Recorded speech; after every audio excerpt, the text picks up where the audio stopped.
Majority Report with Sam Seder. The destiny of America is always safer in the hands of the people than in the conference rooms of any elite. Sam Seder. They are unanimous in their hate for me, and I welcome their hatred. We must guard against the acquisition of unwarranted influence, whether sought or unsought, by the military-industrial complex. The Majority Report with Sam Seder. Ever get the feeling you've been cheated?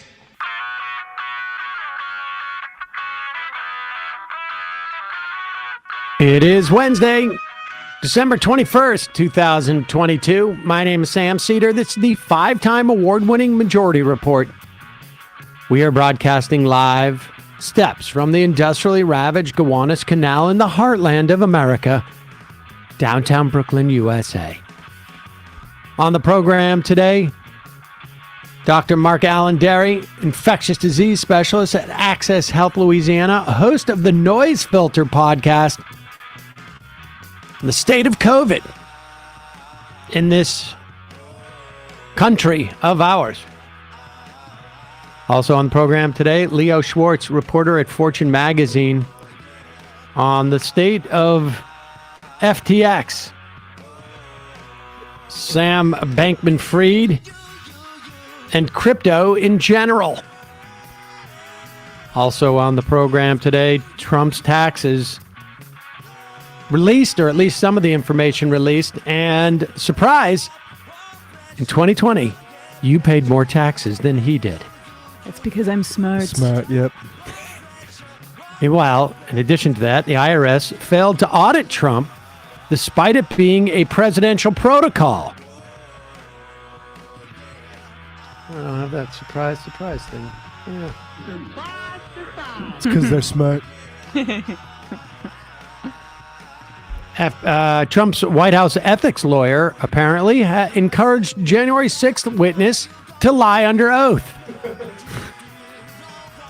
FBI informant warned of January 6th violence weeks before January 6th. Senate aiming to pass the appropriations bill by Friday. Zelensky expected it in Washington, D.C. today.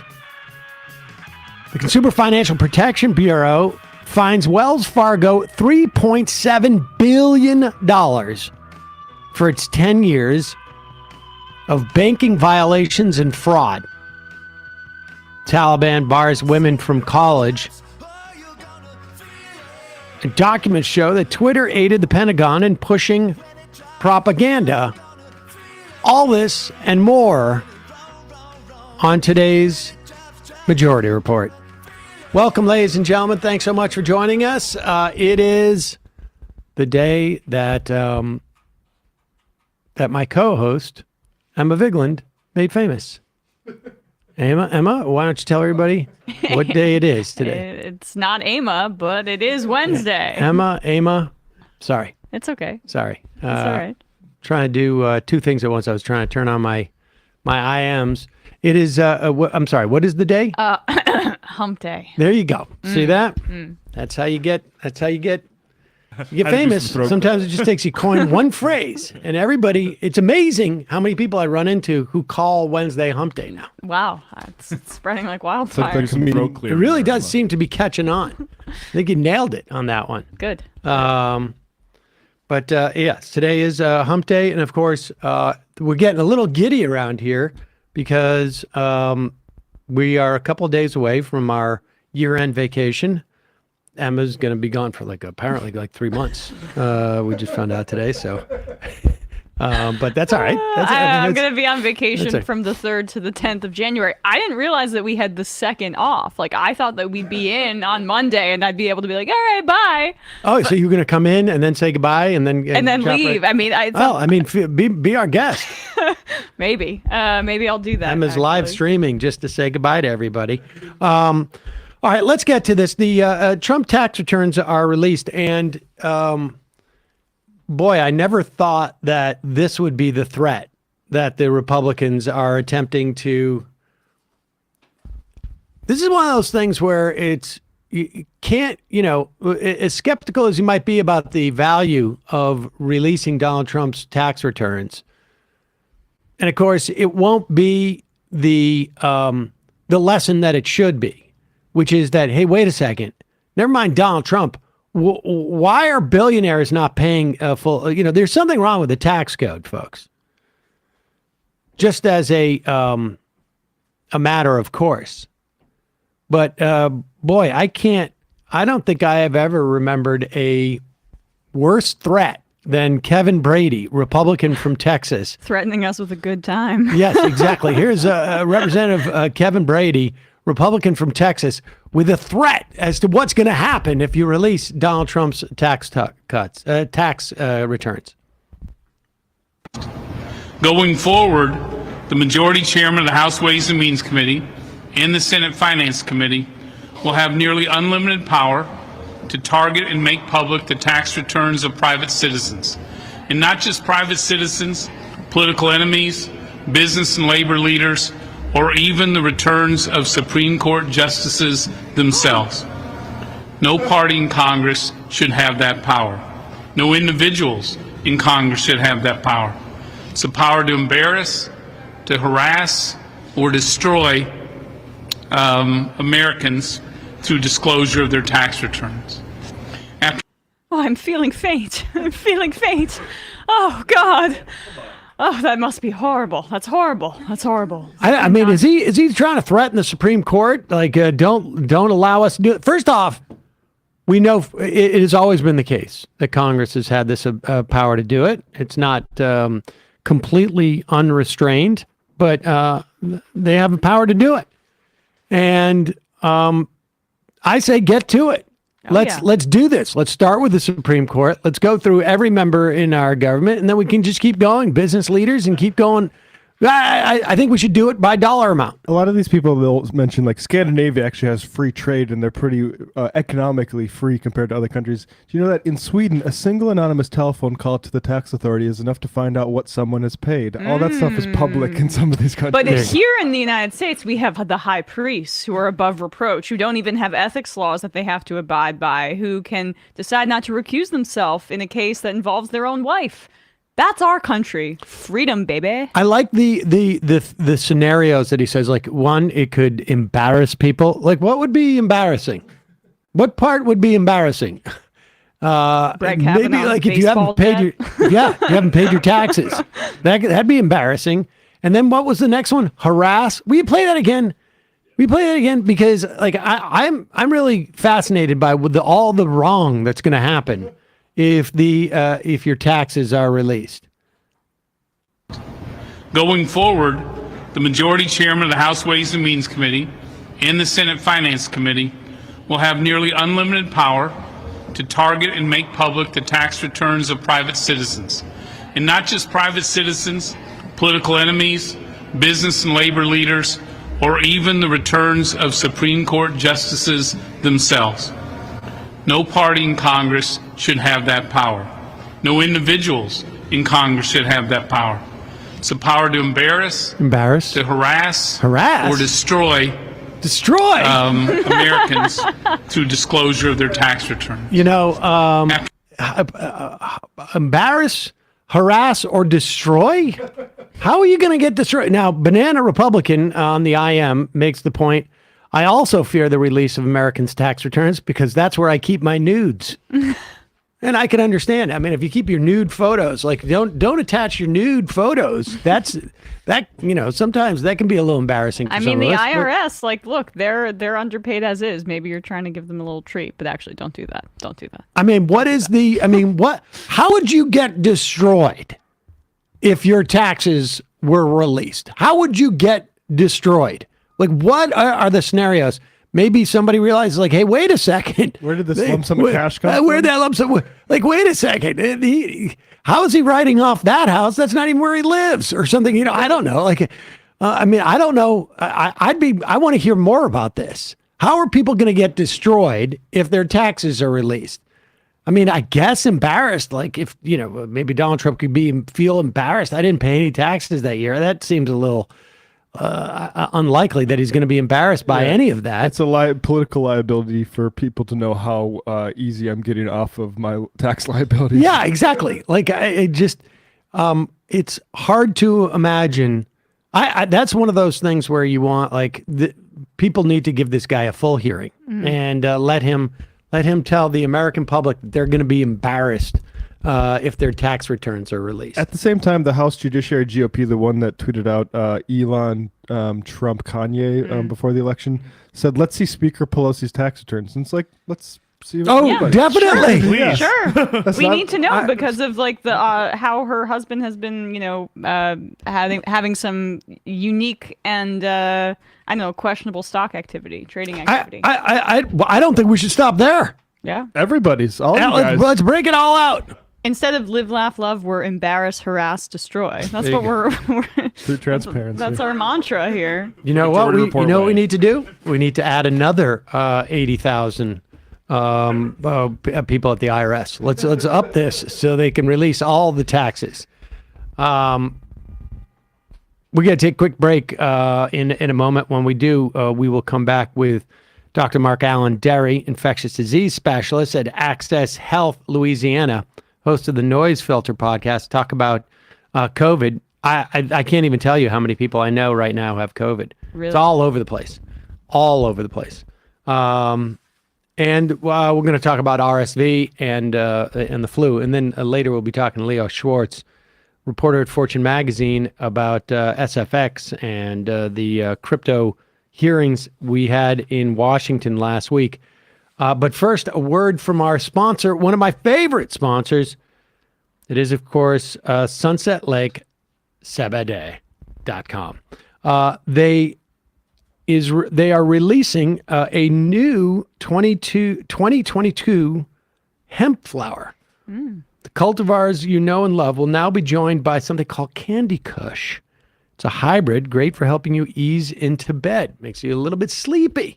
Folks, I got to tell you, it has been revelatory for me to essentially when these guys they're fans of the show, they started listening to the program, and I got introduced to the Sebede tinctures, and I had tried it before, but I had never found it to be effective for anything but the quality of this Sebede. And I also find, frankly, when I eat it with a gummy, it has a different impact than it does when I take it with a tincture, than it does when I use the smokables, which is something I do for a treat after, maybe a dinner, or I want to hang out and chill or something like that.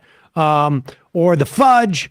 They have all sorts of great products. And now they are doing a deal on their smokables.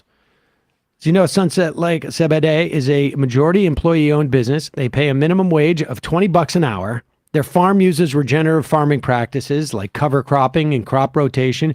They grow all of their hemp without the use of harmful pesticides or synthetic fertilizers. They use integrated pest management, organic grown. Starting today through the end of the year, all of Sunset Lake Sebede's hemp flower will be buy one, get one free. Matt's excited about that. You can mix and match cultivars to find your new favorite. No promo code needed for that. Of course, if you use Left is Best, you can get 20% off everything else.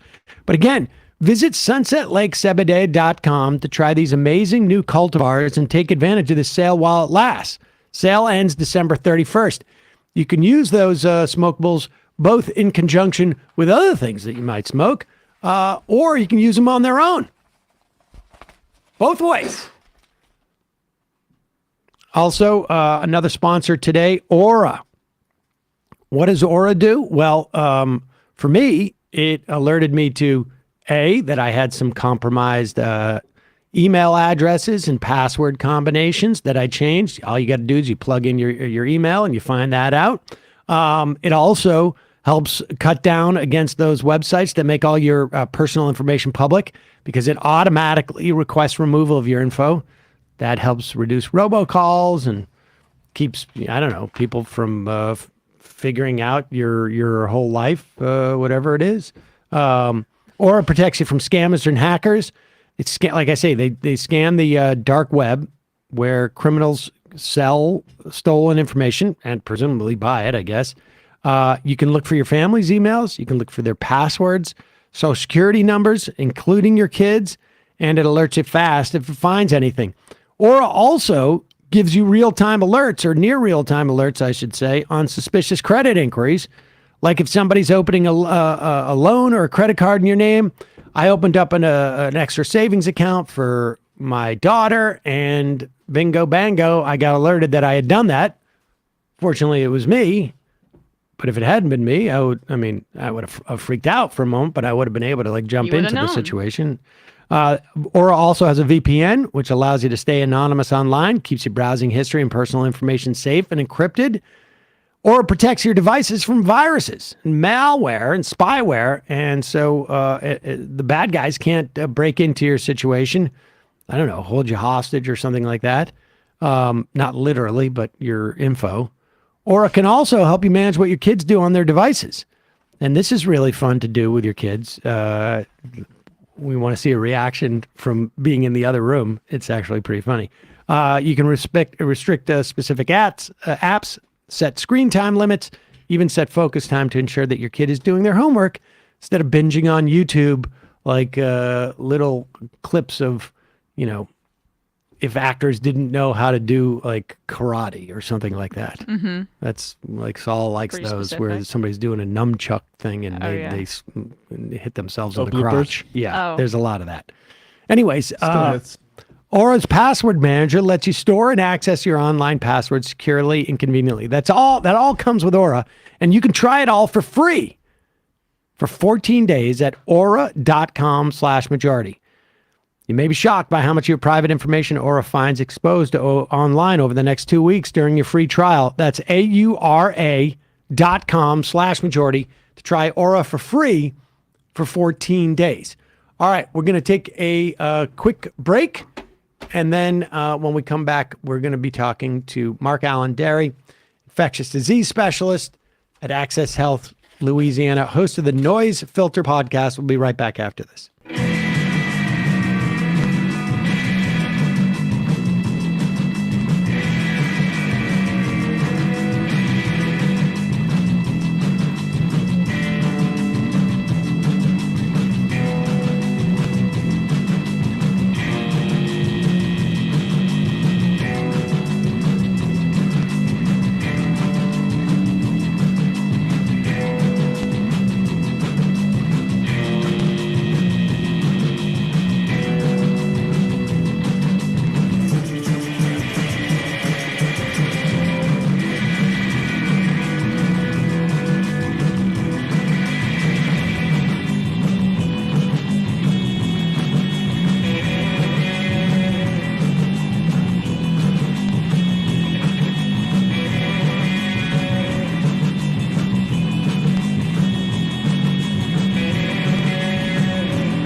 We are back. Sam Seder, Emma Vigeland on the Majority Report. It is a real pleasure to welcome back to the program MarkAlain, Dery. He is an infectious disease specialist at Access Health, Louisiana.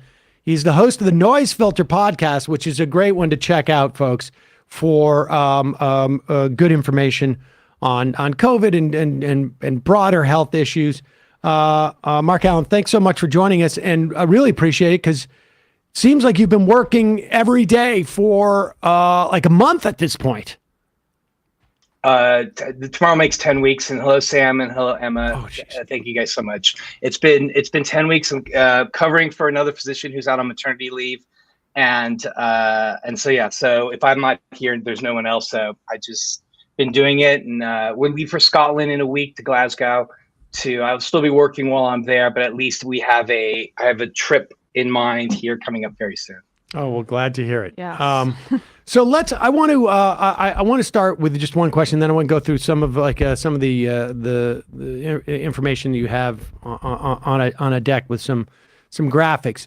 But right now, there's like two stories that are sort of running concurrently. I mean, maybe more, but one is that we're seeing a spike in COVID in the wake of Thanksgiving and maybe just the winter months starting to happen. Like I know of multiple people in my sort of universe who have COVID at the moment. And the other story is that particularly on the pediatric side, but even more broadly, is RSV and the flu. And RSV, as far as I can tell, is a respiratory disease or virus, and it's very dangerous for kids. And there seems to be two different competing theories behind why we're seeing this sort of bump in RSV and the flu. And one is this notion that somehow because we masked and took protocols to protect ourselves from COVID, there was what is known as an immunity debt, that because we weren't as exposed to viruses, that our immune system sort of weakened in some ways. And then I see another argument that there really is no such thing as immunity debt. And if you look at, let's say, New York, compare it to New York to, let's say, Florida, where there was very little in Florida, very little sort of, protocols. The numbers of RSV and flu amongst kids are indistinguishable, in some cases even higher in Florida. So that suggests that maybe COVID has weakened people's immune systems. What is your sense of this at this point? So, it's hard to say. There's no science, so this is all speculation. And what you're seeing are kind of infectious disease doctors or epidemiologists that are kind of speculating about it, just like we did with COVID. We're just doing it out in the open, and it's visible because it's out there. So a couple of things. One is, I think RSV, the R in RSV is respiratory. So it's the respiratory syncytial virus. I'm certain that your kids probably had it when they were growing up. Maybe they didn't have very extensive disease, thankfully. As adults, we get it. I think my wife and I just had it last week, to be perfectly honest with you. And one of the things that we're seeing, kind of me here in a regional medical center in New Orleans, which is where I'm at right now, is that because we're testing everybody for COVID, anybody who walks in the door gets a test for COVID. Now, because COVID has become so easy to test for, we just test for other things as well. And on that panel is RSV. And one thing that I've been seeing as an infectious disease physician, quite literally on the front line, is a lot of adults with RSV. Now, I don't think that's new. I just don't think we've ever seen it before because we never looked for it, because we never tested everybody for respiratory, or we never swabbed everybody who walked in the door for these panels of viruses. So I think when we're seeing this increase in RSV, from my humble opinion, I think what it is actually is just we're becoming more aware of it, at least in adults. And again, I'm an adult physician, so I'm talking from the perspective of adults. But yes, we're seeing this so-called triple-demic happen amongst children and adults, but children as well. And that triple-demic, as you mentioned, was flu, RSV, and COVID. Now, to talk about immunity debt, I've been going back and forth. I think it's a little bit of both. And offline, Emma, you had suggested that, and I agree. I think it's probably a little bit of both. I think that I didn't hear about the data from Florida because that obviously argues against this so-called immunity debt. But I think to a large degree that it's not so much a weakening of the immune system. I consider it more of a priming of the pump, that every year that we have these respiratory viruses occur, that it just stimulates our immune system a little bit. It stimulates us a little bit. It stimulates us a little bit, and it creates this protection. And this so-called immunity debt, what it really is referring to is the fact that we had 2 years of respiratory etiquette where we wore masks, we were isolated, we were distanced from other people, and we did not see flu, and we did not see COVID, or we did not see flu or RSV as we had in previous years. And I think that that's where this notion of immunity debt is coming from. And I would give it maybe like a 60 to 70% that that's likely what's going on. But again, this is the first time I've heard about what happened in Florida, and that certainly argues against it. I think that this is one of those things, probably the next time we're on, we'll have more information and can talk about it a little bit more smartly with better data. Yeah, that seems to be basically, but there are, and before we move on, there are viruses that will long-term impact your immune system, right? I mean, that's theoretically, that's what HIV is, or not even theoretically, I mean, like literally. And my understanding is that there are other sort of like viruses that if you contract them can implicate your immune system long-term. And we're still, we still just don't know what COVID's going to do to people, aside from like the questions about long COVID. If you get chicken pox, 30, 40 years later, you can get shingles. 100%. So let me give you an example of that. So here's a really fascinating kind of consideration notion. And I don't think it's immune system. I think HIV is definitely one thing. You look at herpes, HPV, some of these viruses that people can get at very young ages, and it comes back out 20 or 30 years later. That's not necessarily an immune function. They certainly with herpes, with people who go skiing or they go out in the sun or on vacation and they start to get oral lesions, HSV1, or when they're stressed or what have you, there is a little bit of dampening of the immune system, and then certainly these will come out. But here, it's a whole body of fascinating studies that looks at elderly. And when you look at the elderly and you look at those that are vaccinated for flu and those that are not vaccinated for flu, okay, so let's focus on those two people. The people who are not vaccinated for flu are more likely to have heart attacks or strokes in the next 2 or 3 years. Now, why is that? It's likely because the people who were vaccinated for flu ended up not getting influenza, right? The people who were not vaccinated for flu got flu. What did that create? That created this big inflammatory process. And when you have inflammation, you're more likely to create clots. We refer to that as thrombogenesis. So you get clots. So what are heart attacks and strokes? Heart attacks and strokes are clots in the heart, for heart attack, obviously, and in the stroke, it's in the brain. So not only is the influenza vaccine protective against flu, but it also has a protection against other illnesses such as strokes and heart attacks. So this kind of does, what this basically states is that yes, viral infections do have long-term consequences. When I went down to Sierra Leone for WHO for the Ebola outbreak, we saw that greatly. The people who survived Ebola had lots of issues long-term because of this big inflammatory response that occurred.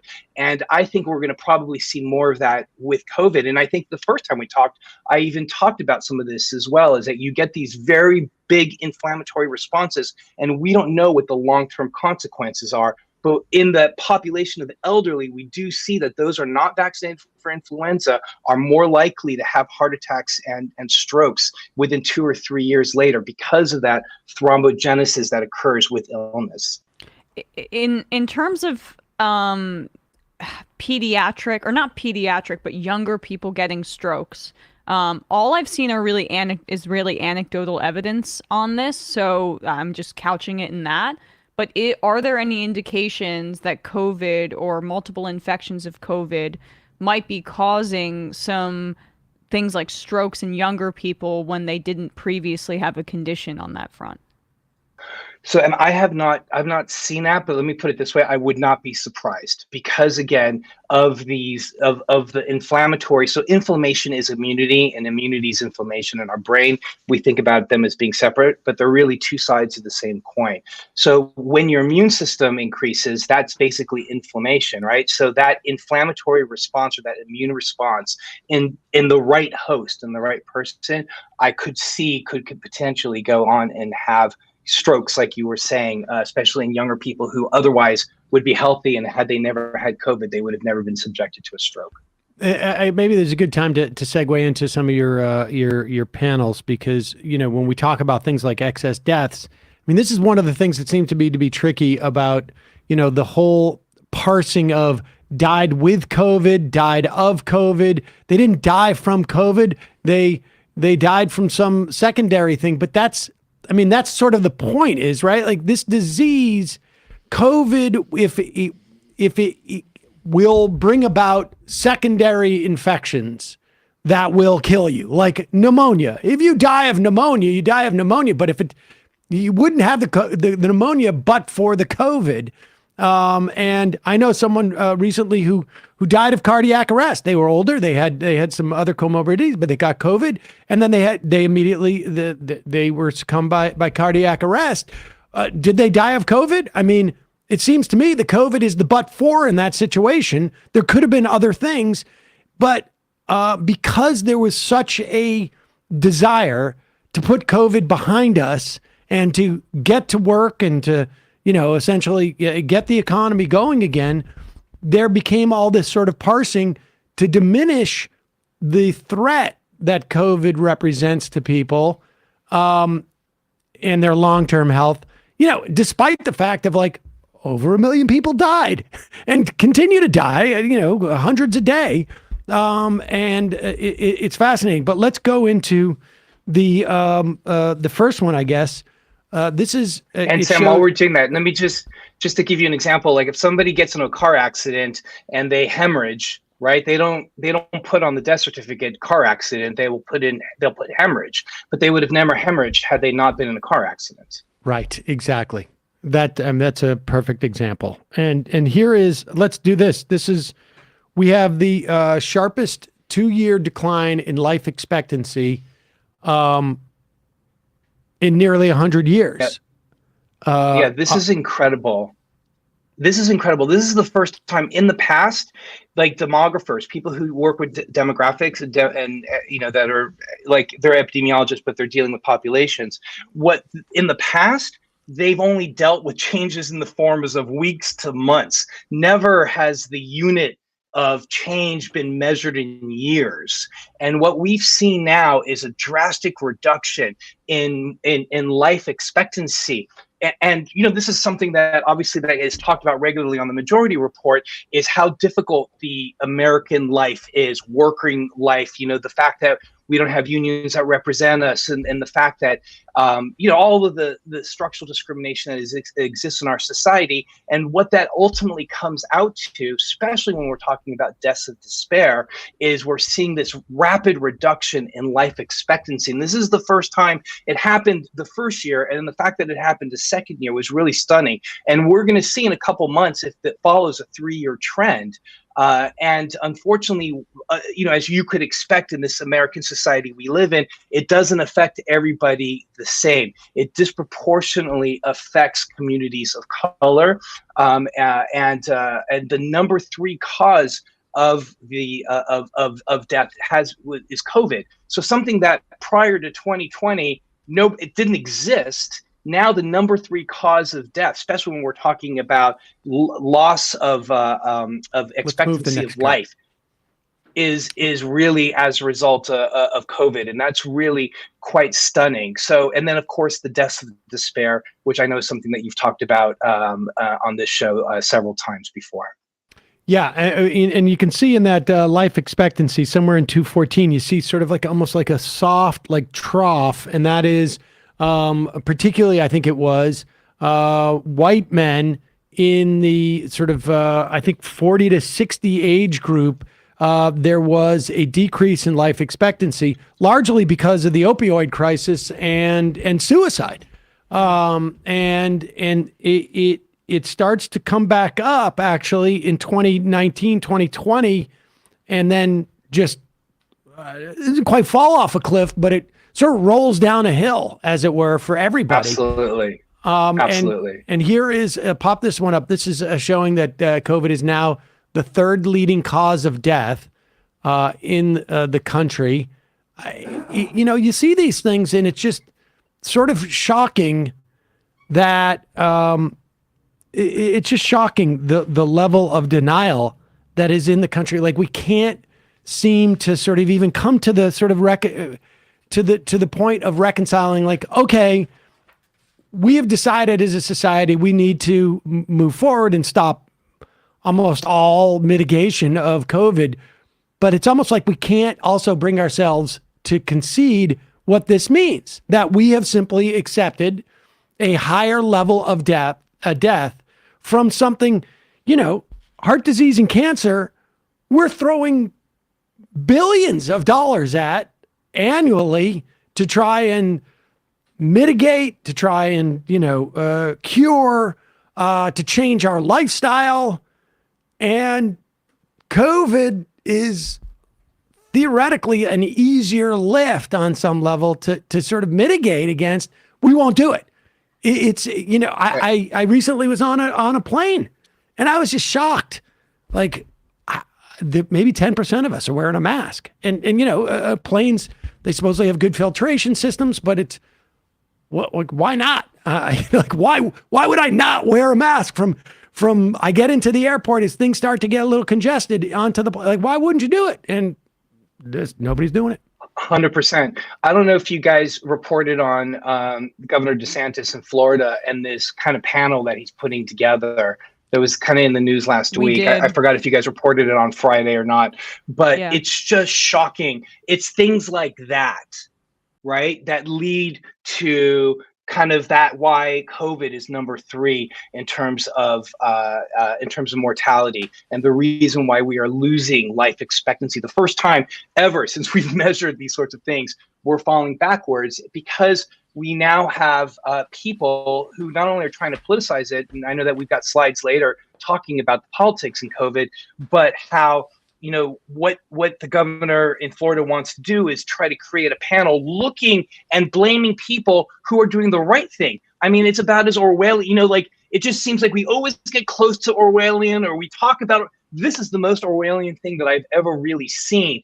This notion of how public health professionals, and I feel bad, I have colleagues, I have friends that are in Florida that were the leaders of the public health response in Florida, and that they could potentially be called in front of committees to talk about the things that they did as if it actually caused harm, is really quite shocking, and is a reason why we're seeing COVID play so highly due to this lack of trust and disinformation. And what strikes me, and we're going to jump to the variants and whatnot, and start to talk about that in just a second. And we should say, in China now, it seems like they are switching gears from their zero COVID policy into really try and make it seem like we're not having a problem policy, because Xi Jinping had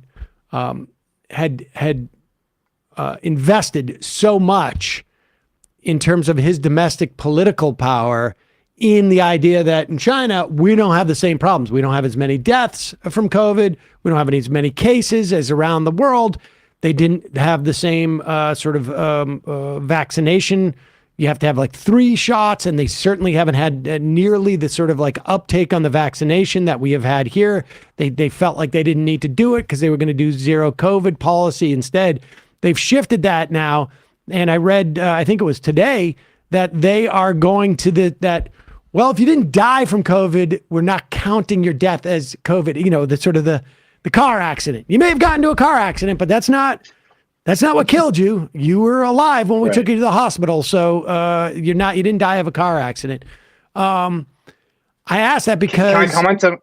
Well, it seems to me that in China, we have the potential now for a whole new sort of round of variants coming out. And that's why I want to introduce this this slide, and so you can talk about the where we are in terms of the variants and how the bivalent vaccine has helped. And are we past the threshold where the creation of new vaccines, bivalent vaccines, are going to be easier or more effective, broadly speaking? Right. So much to talk about, but let's go with the last part first. So I definitely would love to get to China because there's some really interesting thoughts about China. So where we are now is the most circulated. So that slide that we put up was really busy, but the BQ.1.1 is the dominant circulating variant from Omicron, right? That's the dominant. That's what's circulating pretty much globally, certainly in the United States. The reason why that's good news is that if we go back to that slide and we follow it all the way to the left, we see it's a direct descendant of BA5. And the reason why that's important, so if you just kind of start with that bottom red and then just follow the cursor all the way to the left, right there, you see that it's a descendant of BA5. That's important because BA5 is in the bivalent vaccine. So why do we refer to it as being bivalent? It has the original wild type strain that emerged out of Wuhan, and then it has the BA4 and the BA5. So when they created that bivalent vaccine, they took a gamble that some descendant of BA4 or BA5 would be circulating, and it was the right gamble to take. And what they found was that BQ.1.1 is now the dominant circulating strain right now. And what we've seen is a number of benchtop research, as well as one really excellent human research that shows that being vaccinated with the bivalent vaccine significantly decreases severity of illness. Remember, the vaccines don't prevent getting sick. What they prevent, just like a seatbelt doesn't prevent you getting into a car accident, the seatbelt prevents the severity of injuries if you get into a car accident. These COVID vaccines do the same thing. They don't necessarily prevent illness. What they do prevent, and what the research shows, is that you are very well protected with the bivalent, especially if you have the bivalent on board and the previous boosters, and then of course the original set of vaccines. So we do have good data coming out now. Bivalent has been extremely successful. Two questions about the bivalent. One is there increased protection against it? I mean, I get the seatbelt analogy, but I wonder if the bivalent also doesn't protect from getting infected. And two, can I get a second bivalent? If I got it back in September, there doesn't seem to be any guidance, because usually it's been like 3 or 4 months. It ends up being like when you want to get the next booster 2 or 3 times a year or something. And I've been looking for guidance on that. I got it day 2 that it was available, and so far so good. And I was just on a cruise. I get a couple more days, I guess, until I'm like fully out of the woods. But I felt pretty confident. Can I get a second round of bivalent? I mean, I sort of feel like I can walk in there and get it because nobody seems to even check at this point. But when do I get a second bivalent? There's been no recommendation. So I wouldn't, because it hasn't been recommended, but I kind of play in the sandbox that they create, so I follow the recommendations and I have to recommend what is recommended, right? So I would recommend just staying with the one. And the minute, that it'll make news when it's time to get a new one. Because the other thing, and you bring up such a good point, here's another really good analogy for you to use. Think of the booster vaccines as like a battery. Eventually, over time, the battery is just going to peter out, and you're going to need to replace the remote control with new batteries. It's the same thing with the COVID vaccines. They're kind of like a battery, and over time, they're going to eventually peter out. And to answer your first question, Sam, the original vaccine that we got, that I got in December of 2020, or right at the very, very beginning in January, that original vaccine against the wild type, that vaccine protected against infection against the strain that emerged out of Wuhan. Yes, that was an incredibly protective from getting COVID. But because we are so far out and there's so many different strains that are circulating, again, the vaccines do not prevent infection. What they prevent is severity of infection, and that's the important part there. And can I just talk real quickly about China? Yeah, please do. Really, just one or two kind of thoughts. One, protest work. That was amazing what they did. Two, when you're talking about immunity debt, that is real immunity debt right there, because they've had COVID. They've been isolating for so long. There has been that is a population of people who have not been slowly primed in terms of their immune responses for COVID. And so I fear for what's going to happen. And your point is well taken that there could be new emerging variants that emerge out of that. And then lastly, their vaccines were decent. They weren't great. They were decent for the virus that emerged out of Wuhan, right? The so-called wild type. But they've not updated any vaccines, and they've been trying to stay away from the mRNA vaccines as a sort of national pride. At least that's the way that I understand it, that the mRNA vaccines were an American or a German thing. And so, but I think now that they're going to start bringing those mRNA vaccines, I've heard that they have created their own mRNA vaccine and will probably start utilizing that. So I think everybody who's interested in this is watching China very carefully. All right, let's go up. I want to go to the deaths by vaccination just briefly, and then go into the intersections of race, poverty, and politics, because here we go. We'll keep going here. There's really at this point like no way to assess whether vaccines are in any way diminishing the spread. But we do have pretty clear evidence of vaccines diminishing mortality, essentially severity of COVID, but mortality specifically. Here is 100%. Here, let's put up this graphic here. I love that graph. It's just so telling, isn't it? Right.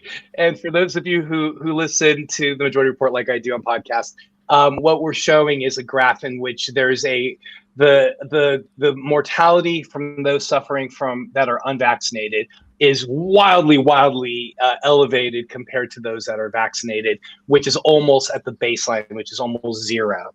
So the graph is just really quite dramatic in that those that are unvaccinated are more likely to experience death or severity of illness. And in the next slide, what you would see as well is that it's severely. Oh, whoops! Just go one more after that. I think I'm looking for the one with the age.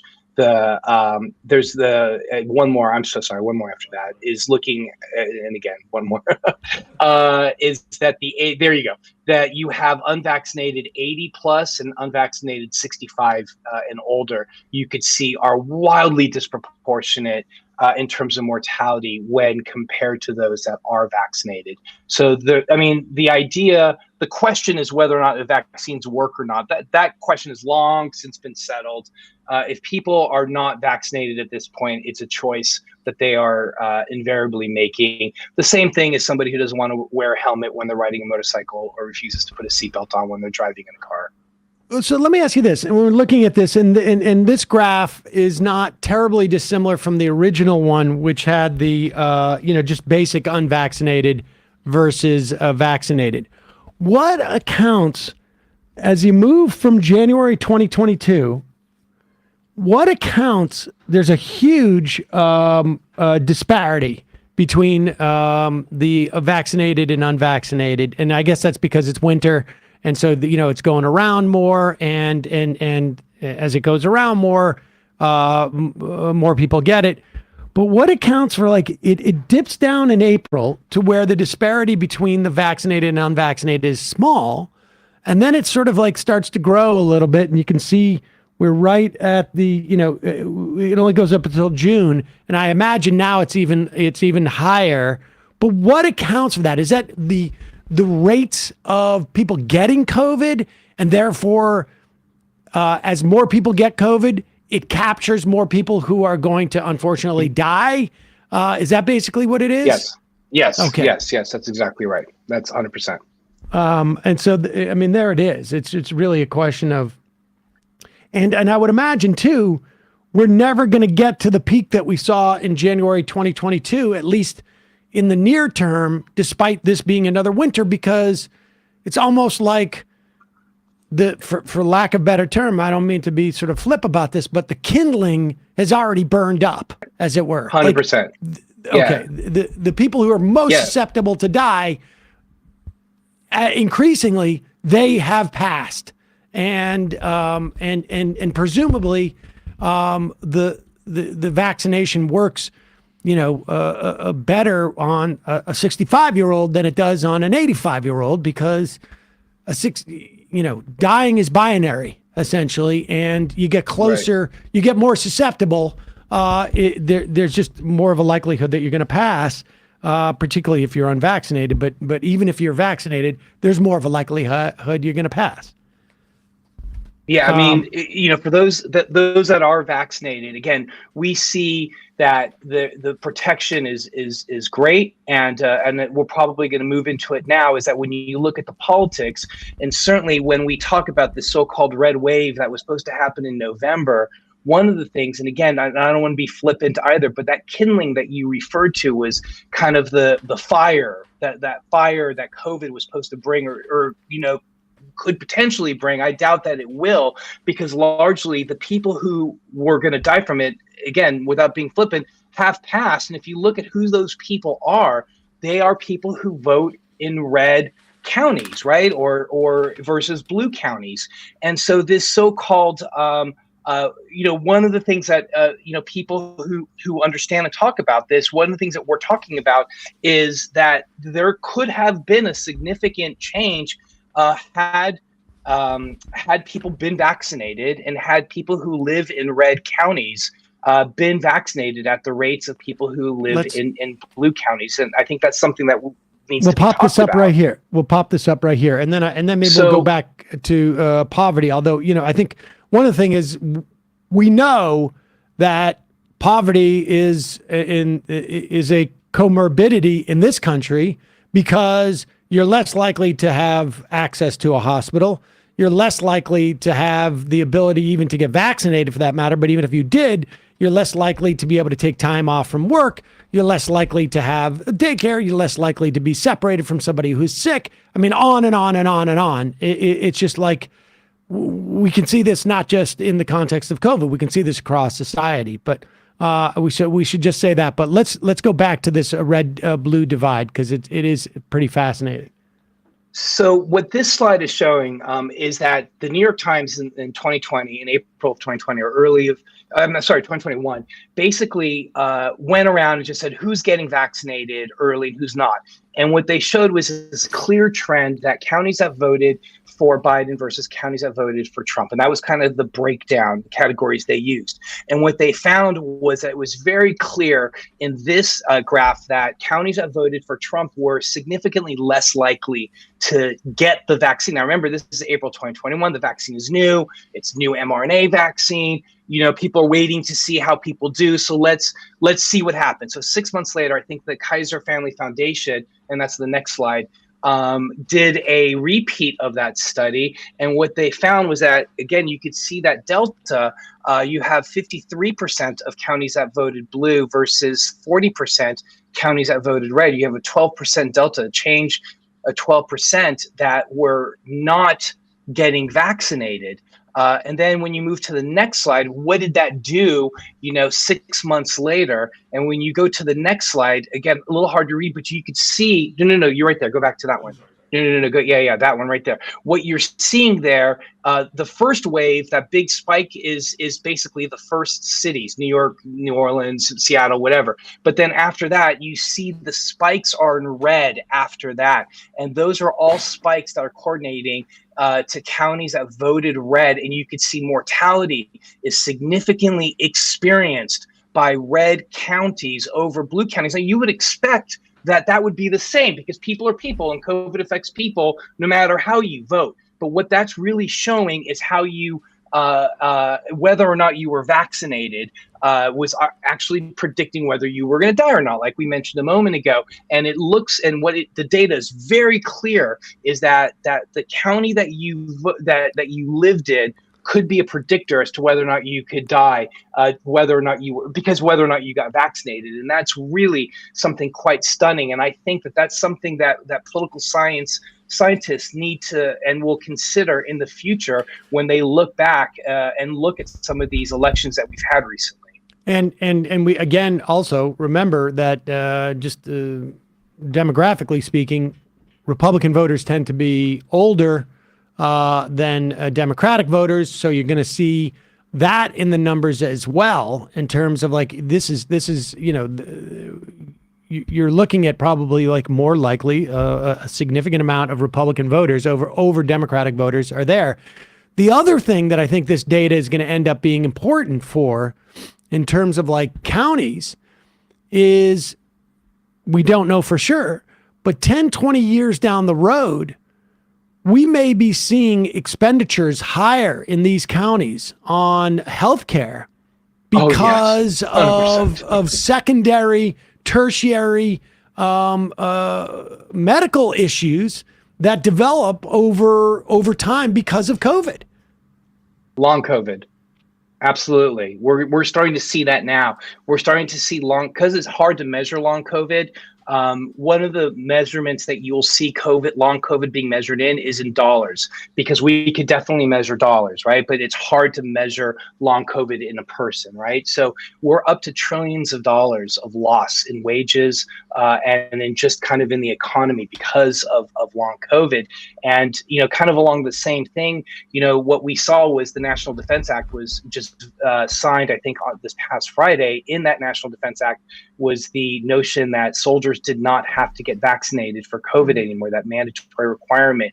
And who knows what that's going to turn into as well. Because if there is a situation where people are fighting and you have one person who has COVID and living in a small space, now you could have other people who could potentially get COVID, or if they just stop vaccinating altogether, you can see that we have a weakened military, and I'm not one to talk about military. I'm that's not my world, but you could see how that could kind of play out with something like that as well. So these are all public health decisions that are being made now that we know in 10 or 20 years are going to lead to problems. And it's going to be one of those things, who could have seen this coming? Well, we could have, but we chose not to do anything. You mentioned long COVID there. I just wanted to quickly ask you a question about that, because there's a lot of conflicting information out there about long COVID. What do we know for sure about signs of long COVID, how it's manifesting itself right now? Might not be a lot, but what do we know at least, or what can you infer is probably a better way to phrase it. So it's really, really, really good question. Such a hard question. We could spend the hour just talking long COVID. But what we do know is that a couple of very solid facts. There was a study that just came out of Switzerland, and a recent study I think the CDC just did that was released last week. So there are a couple of really interesting points. One is, what we do know is that 6% of people who've had symptomatic COVID do go on to have long COVID. Now, we talked about in the past, 10 to 15% of people who experience COVID will have long COVID, but eventually that kind of wears away. But what we are seeing is that 6% of people who have COVID are experiencing long COVID. By long COVID, we're talking about chronic head, this kind of fuzziness, this fuzzy brain that they have, confusion, headaches, fatigue, body aches, missing work. And we do know that that if you were in the ICU, you are at 30% likelihood of developing long COVID. So the more symptomatic you were. So it could be that the more of that inflammatory response that we talked about earlier could be triggering this long COVID.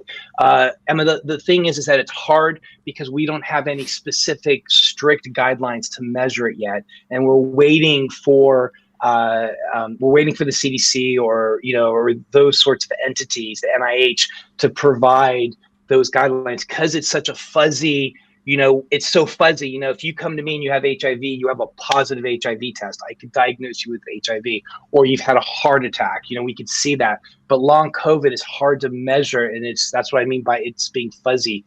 The only thing that we know is that you had COVID, but then now, if you're complaining of headaches or you're complaining of brain fog, what I referred to as fuzziness earlier, those are hard to kind of kind of measure, if you will. And usually in medicine, those are the things that we're able to kind of measure and do something about. So we're being challenged. And I think it's great that we're starting to have to think about new ways of expanding what we think about a disease that we can't necessarily wrap our heads around like we used to, but it's forcing us as physicians and the scientists to think about illness in a new way.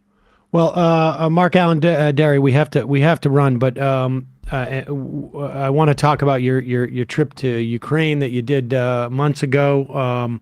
But it's going to have to wait until you get back from Scotland and you've gotten some rest. Okay. Well-deserved rest. And should we say? And also, I just wanted to ask, in terms of this deck, is this available? Can people go to your podcast site and get be able to pass around this deck, or is that something that's not for public? No. It could be passed around. If you want to put it up on as a link to this, that's perfectly fine as well. We will do that then. We will put a link to that deck because I think that'll be really helpful. People at majority.fm. MarkAlain, Dery, thank you so much for your time. Really appreciate it. Know how hard you're working these days. And we should tell everybody, Noise Filter podcast. Check it out. You'll be able to get this information on the reg, as it were. And we will talk to you in the new year when you get back. Have a great holiday and a great new year and a well-deserved rest. Thanks so much. Thank you very much. Happy Hanukkah. Happy Hanukkah to everybody out there. Love you guys all. Thank you so much. Yes, appreciate it. All right, folks, going to take a quick break. And when we come back, we'll be talking to Leo Schwartz, reporter at Fortune magazine.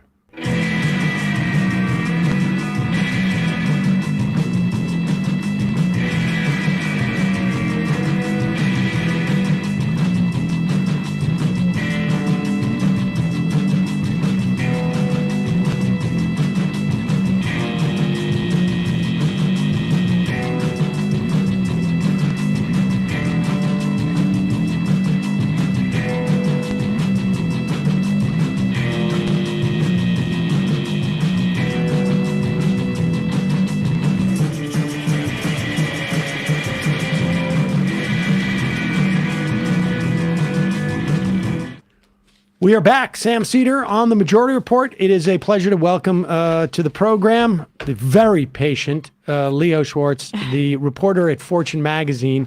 I'm here with Emma Vigeland. Leo, welcome to the program. Thanks for having me. All right. So let's get remedial here. I am not good at finance, both personally and maybe like in terms of like understanding these things. Let's start. And then we will work our way to the hearings that took place a week ago. But what is FTX? Like, what function does it serve? And did it serve? And is it now, I guess?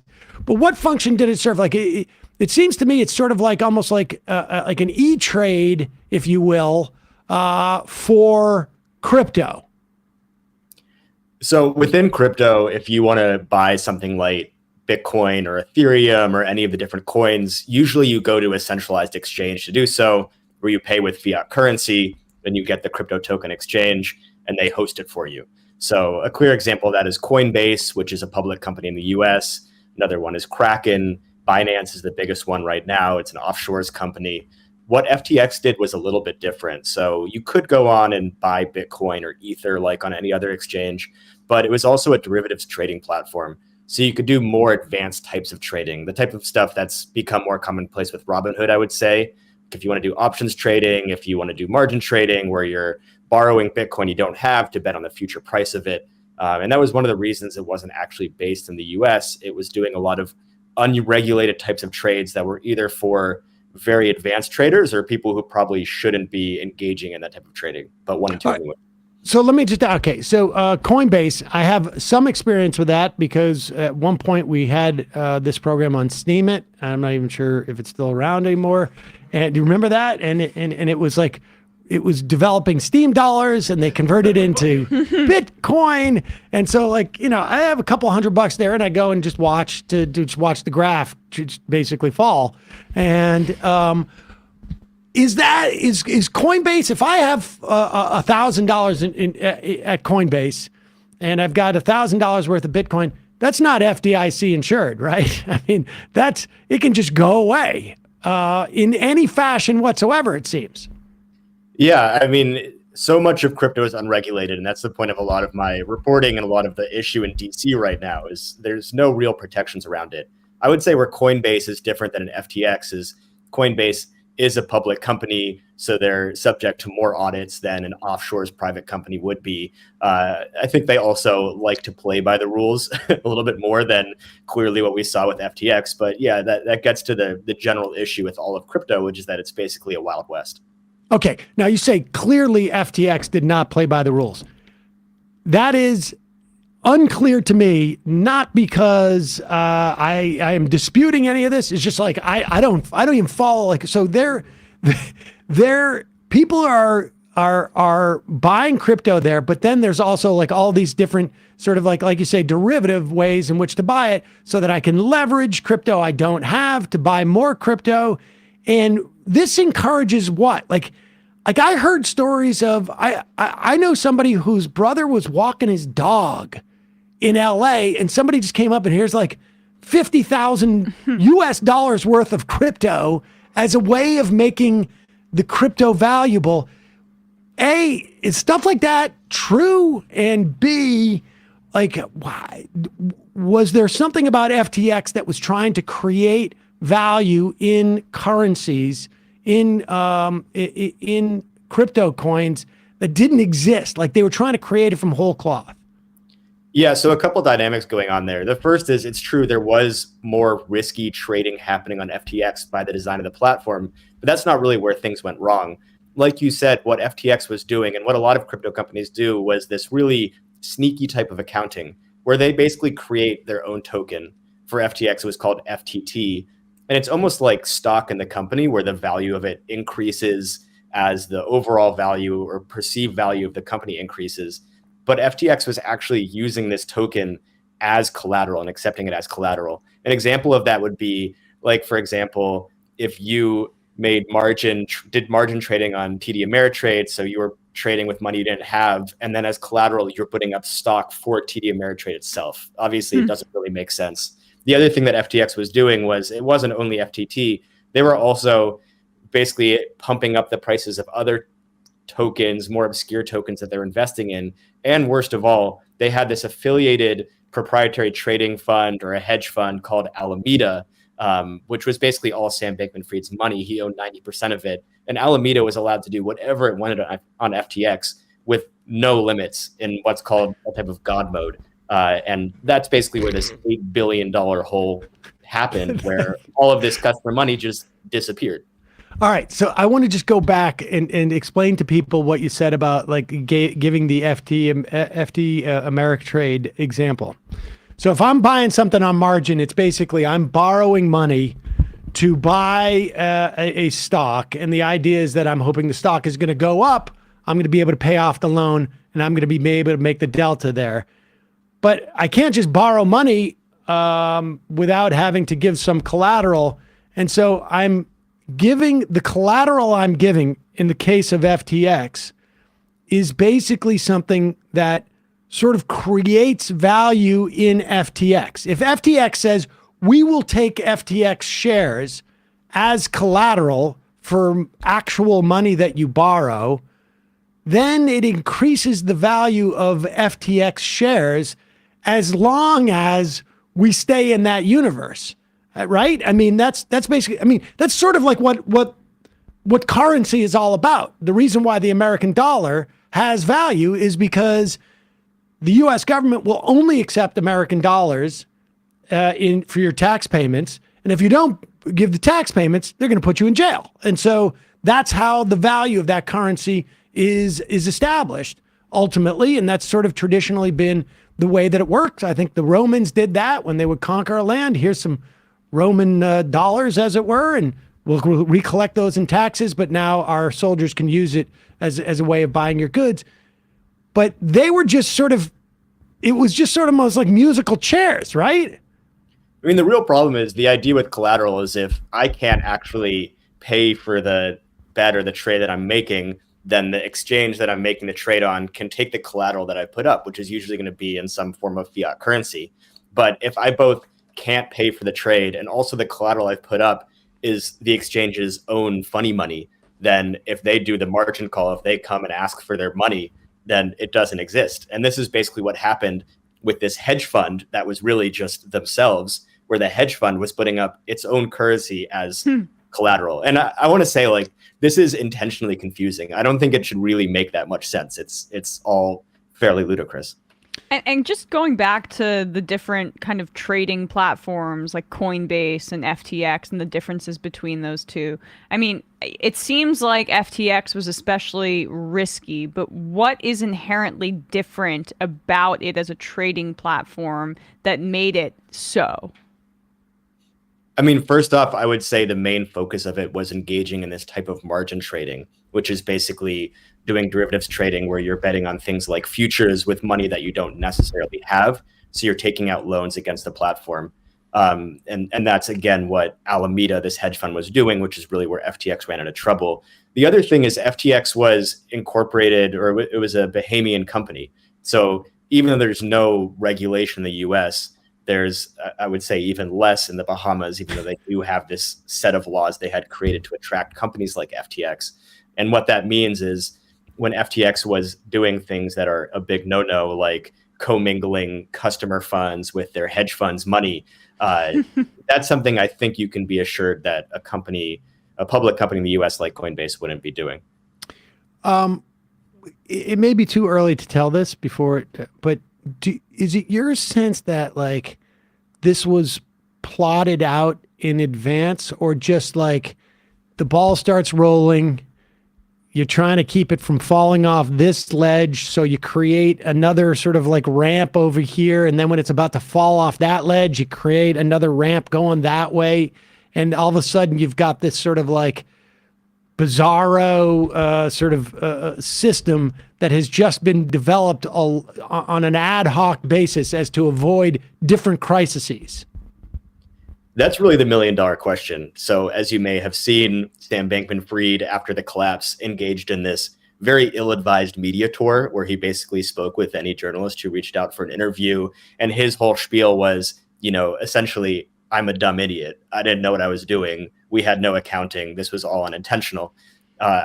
If you look at the filings that the DOJ made, or the CFTC or the SEC, who have all brought charges, they seem to have a different opinion, which is basically saying this was all very deliberate from the beginning and they knew exactly what they were doing. So this is what we're going to see play out over the next year, or however many years we have with all the court cases that are going to come.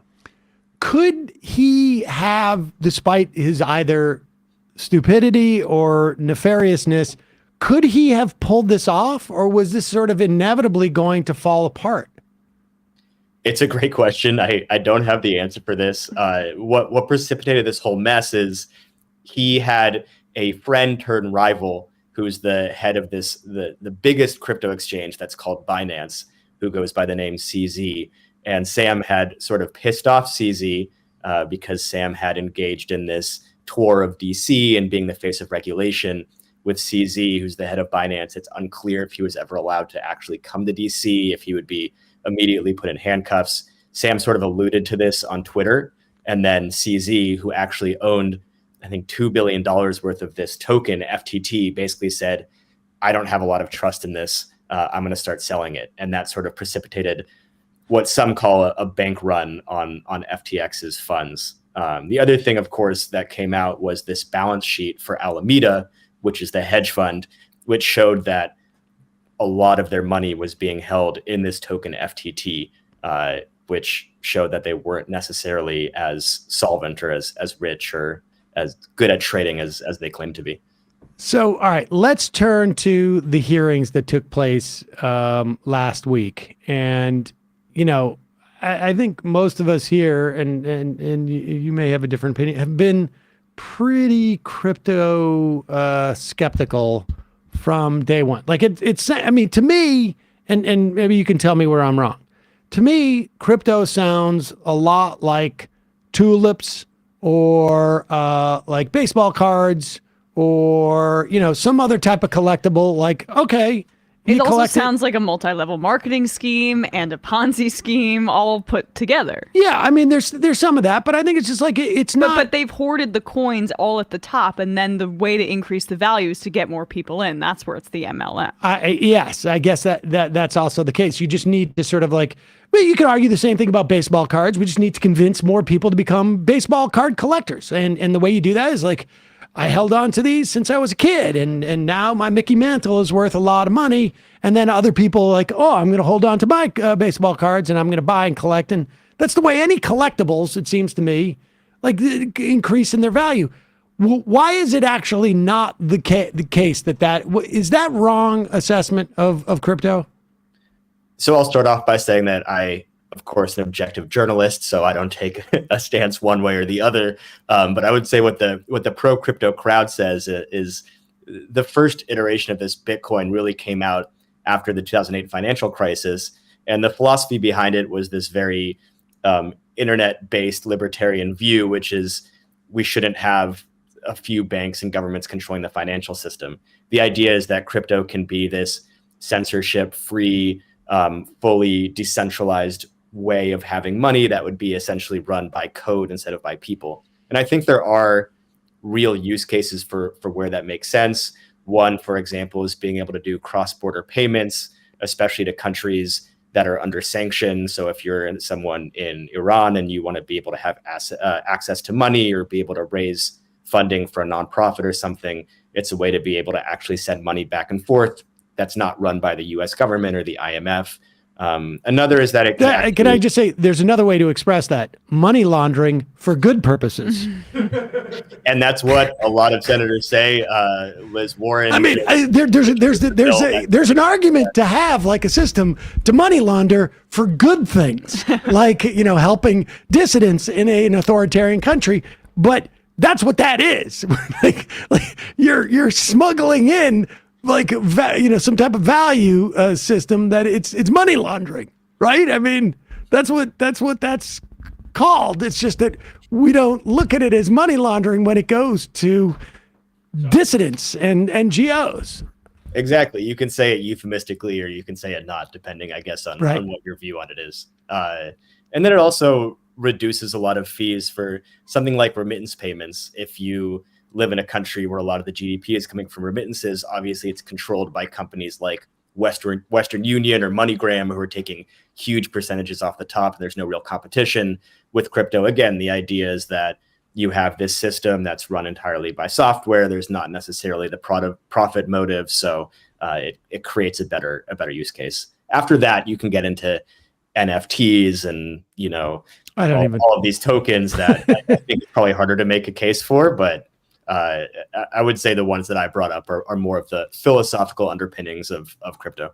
But the problem is, and I know you're covering this, so you can't be maybe as explicit as us or go where we're going. But if it is a collectible, right, then the entire marketing of it as a currency is fraudulent, basically. I mean, they are duping people into buying something where a lot of people got in really early on, wealthy people who were able to buy up a bunch of cryptocurrency, and they need to maintain the fiction that it's a democratizing currency so that people will buy in on it, and the value of the people, the value of the crypto that people hold a lot of will continue to go up. It's only just really started to crash down to earth quite recently, right? Yeah, I mean, just by simple supply and demand for something like Bitcoin to continue going up in price, then you have to have more demand for it. You have to have more people buying in. I think speaking with hardcore Bitcoiners or what are called Bitcoin maxis or people who only believe in that would say is, we don't really care about the cost equivalent to the US dollar. We only care about Bitcoin. Or, the idea is just spreading this technology. The value of it doesn't mean as much. Obviously you can take that as you will, but it is by design because it's a new financial system. You need more and more people buying into it for whatever reason they do. And I'm also curious, too, about FTX specifically, when they started really putting their foot on the gas pedal with a public relations campaign, which included Tom Brady, which included other celebrities. Spike Lee? Didn't he do an ad? I saw that Spike Lee ad, and I swear to God, I thought it was a parody. Yeah.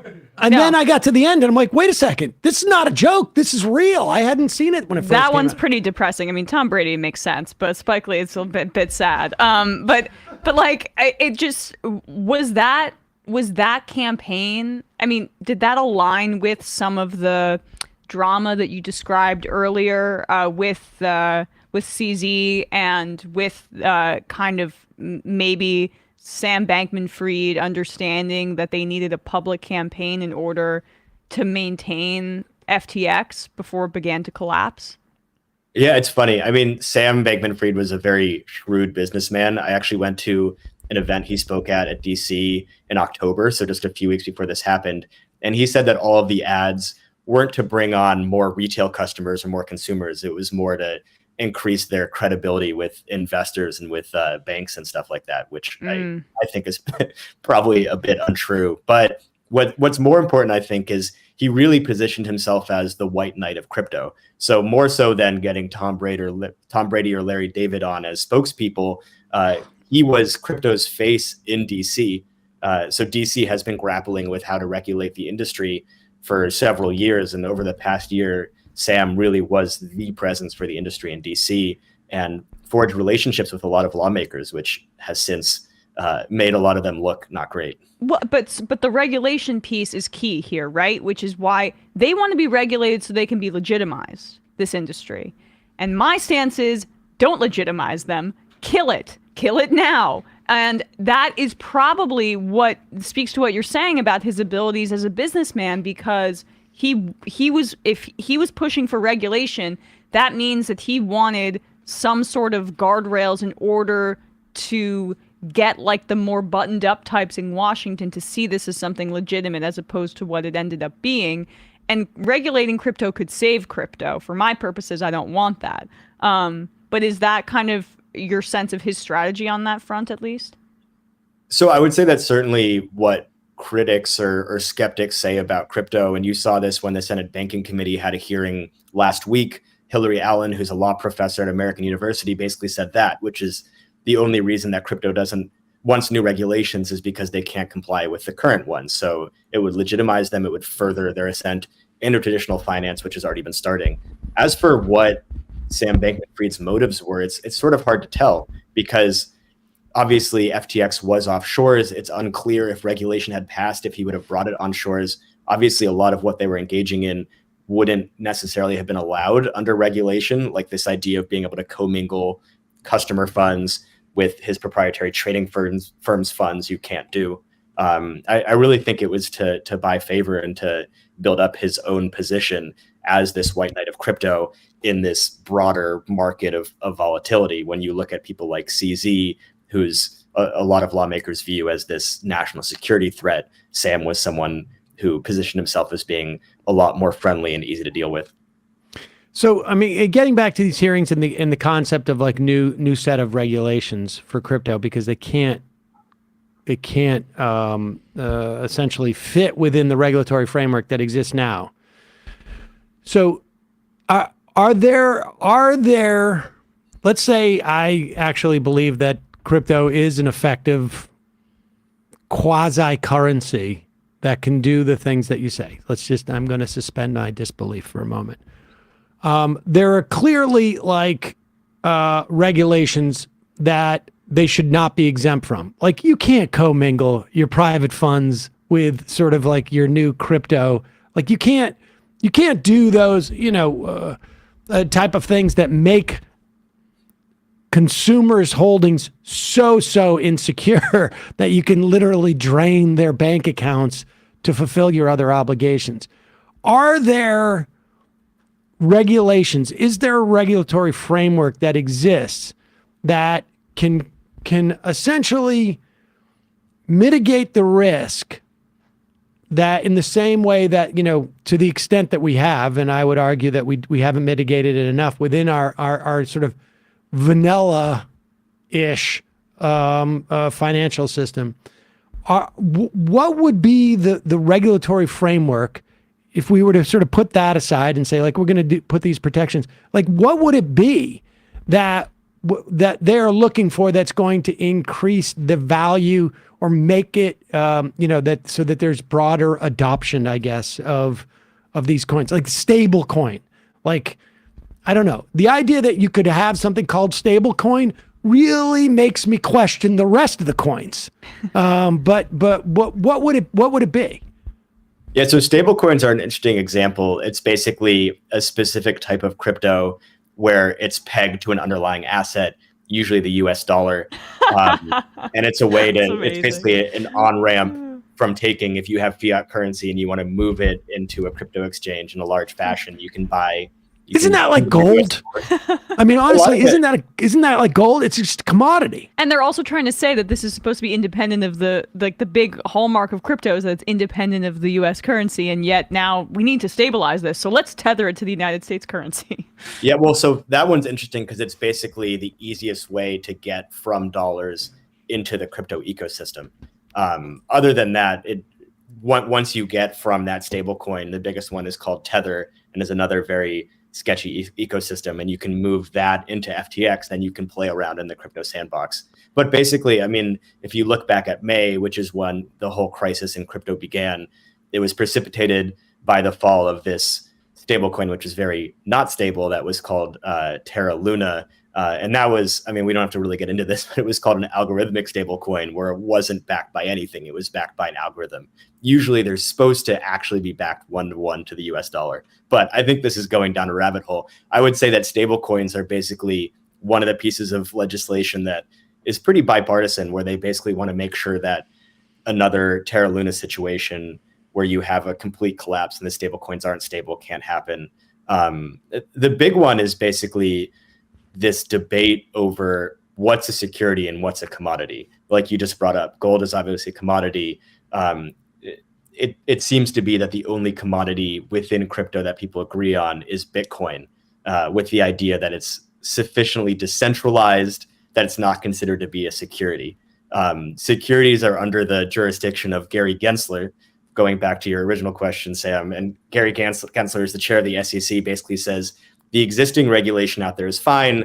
We don't really have to do anything more. Everything's a security.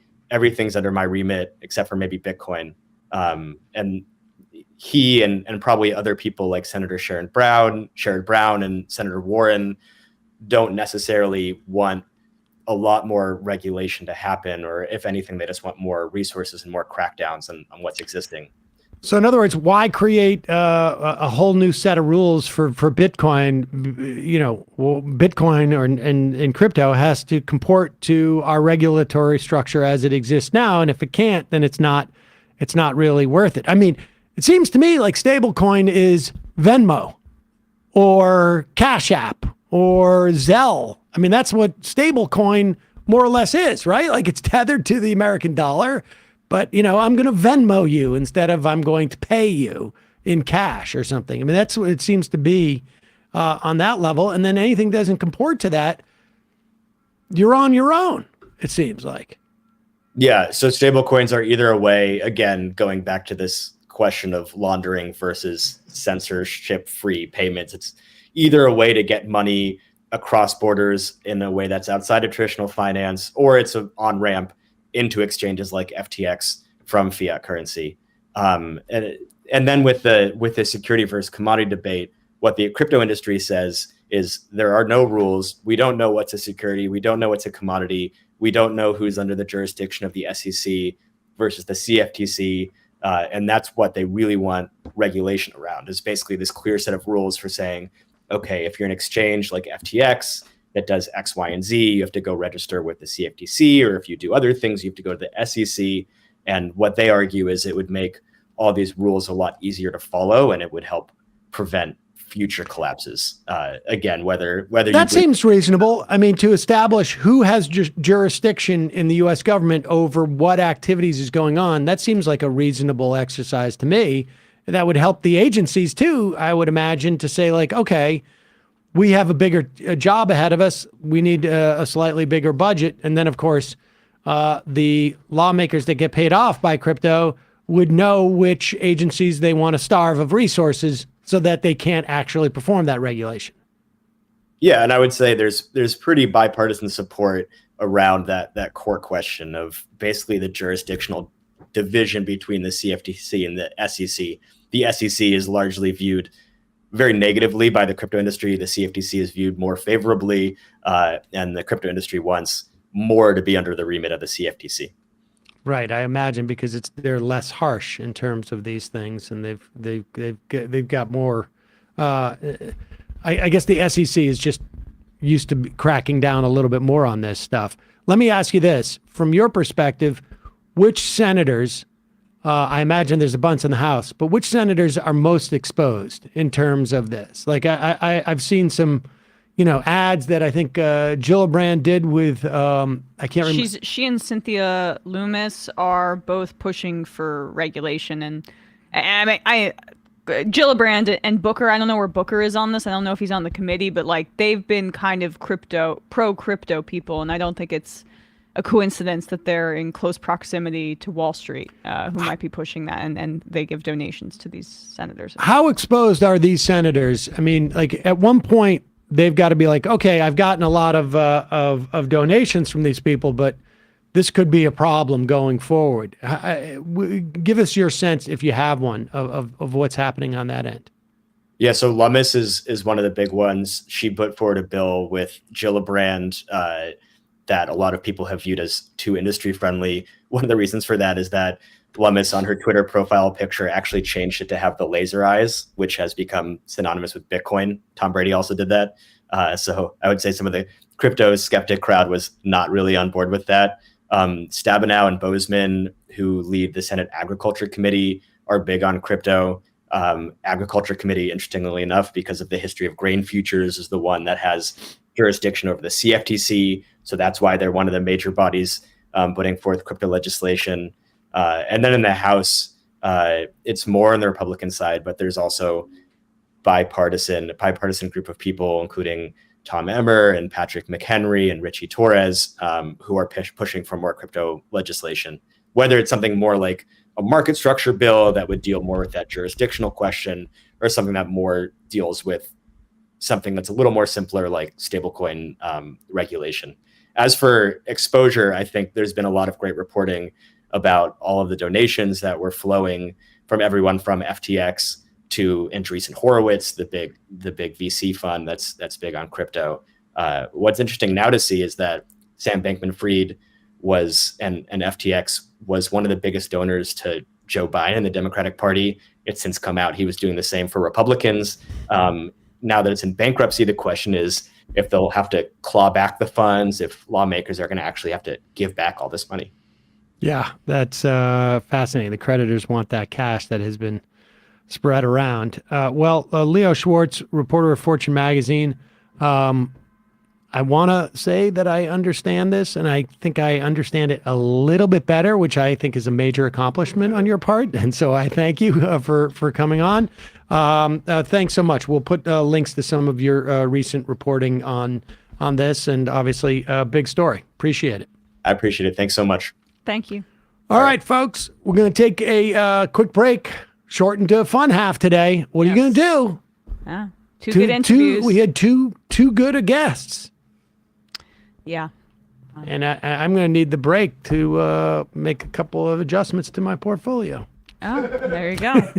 Sell. Sam heard Gillibrand saying this is the time to buy. This is good for your Believe retirement me, this account. is the time to buy. I'm going to buy. Buy the dip, as they say. Yeah, exactly. Of course. Yes. Of course. This is when you buy. Idiots. Hold the line. You fools.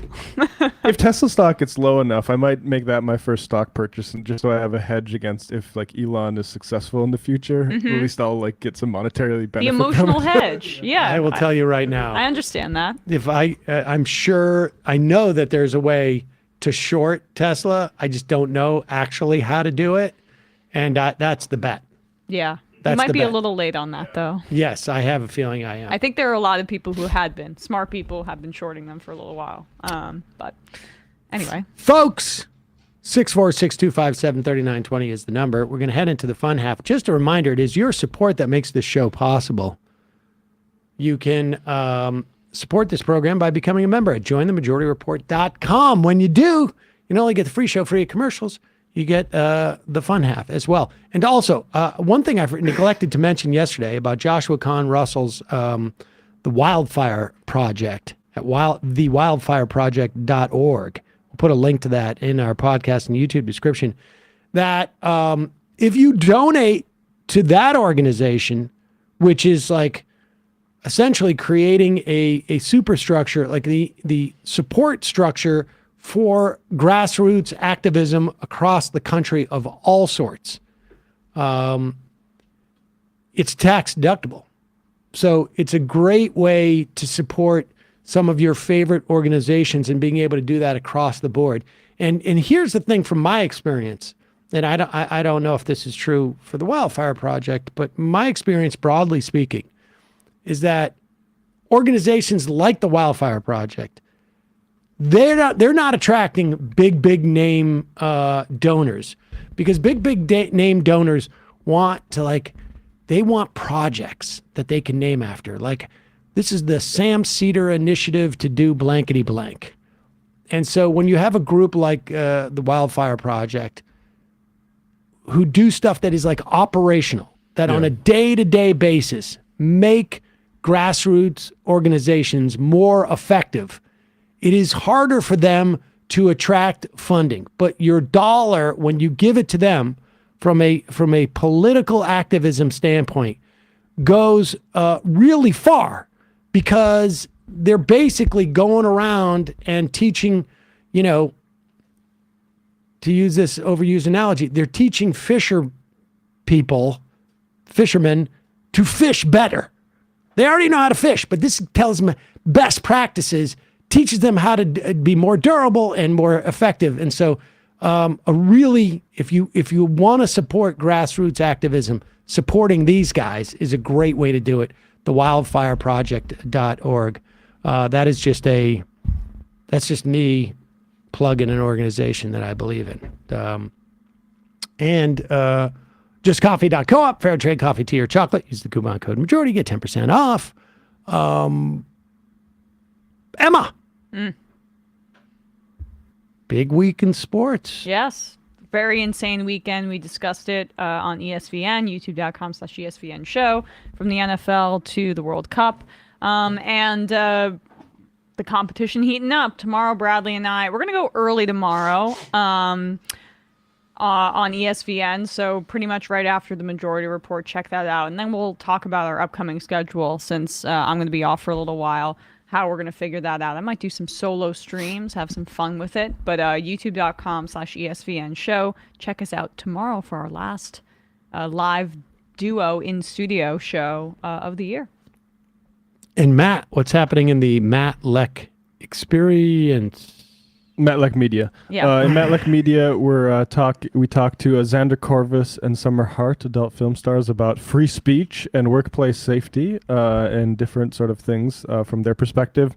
And we also got into, I forget what else we got into, to be honest, because the porn stuff kind of moved everything out of my memory. So check that out. They're porn stars, if people don't know. Patreon.com/Left Reckoning to get the post game where we talk about Tom Emmer saying, regulate crypto. Don't throw the baby out with the bathwater, when last December he was talking to SBF about all the safeguards they have to make their FTX platform safe as all the major trading platforms. So looks like the baby walked out and took the bathwater with him. That's what so bugs me about all these crypto ads is, and you'd hear them on podcasts too, and they'd be like, and you can do this, and you can trade this stuff safely and securely, as if like the process of getting the funny money was where you're going to be scammed, as opposed to like you just actually buying the funny money and that being the scam itself. And it really is quite like cynical in the way that they are exploiting people's insecurity post 2008 crash about the their unbanked finances. Yeah, right. It's sick. It's that's what really upsets me about like the Spike Lee stuff and like the Matt Damon when they get in, and particularly like Gillibrand and Booker talking about the unbanked and stuff like that when we are hamstrung in the post office, which could take care of all of these problems for without a unbanked doubt. people at all times. Without a doubt. Absolutely, without a doubt. All right, folks. See you in the fun half. You are in for it. All right, folks. 646-257-3920. See you in the fun half. Are you ready?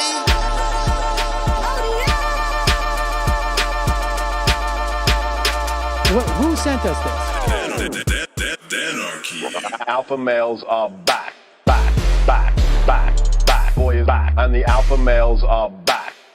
Just as delicious as you could imagine. The alpha males are back. Boy is back. And the alpha males are back. Just want to degrade the white man. Alpha males are back. I take all of it in my throat. Alpha males are back. Snowflakes has what? The alpha males are back. You are a madman. And the alpha males are back. Oh no, Sam Seder! What a fucking nightmare! Bring back DJ Danner. Yeah, or a couple of them. Just put them in rotation. DJ Danner. Well, the problem with those is they're like 45 seconds long, so I don't know if they're enough of a break. That's fucking nonsense. You see white people doing drugs that look worse than normal white people, and all white people look disgusting. And the alpha males psych. Fuck them. Snowflake says what? Snowflake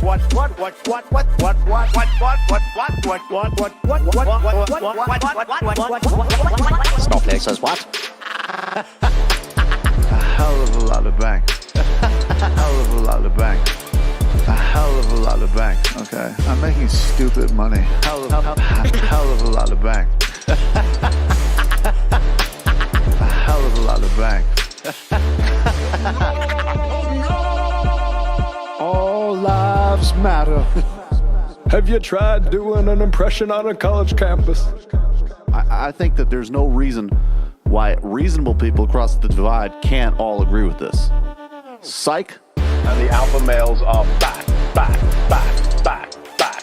And the Africans are black African. And the alpha males are black. And the Africans are back. When you see Donald Trump out there, doesn't a little part of you think that America deserves to be taken over by jihadists? Keeping it 100. Can't knock the hustle. Come on, fuck them. Things I do for the bigger game plan. By the way, it's my birthday. Happy birthday to me, Jew boy. I have a thought experiment for you. And the alpha males are back. Africans are black. Alpha males are black. Africans are back.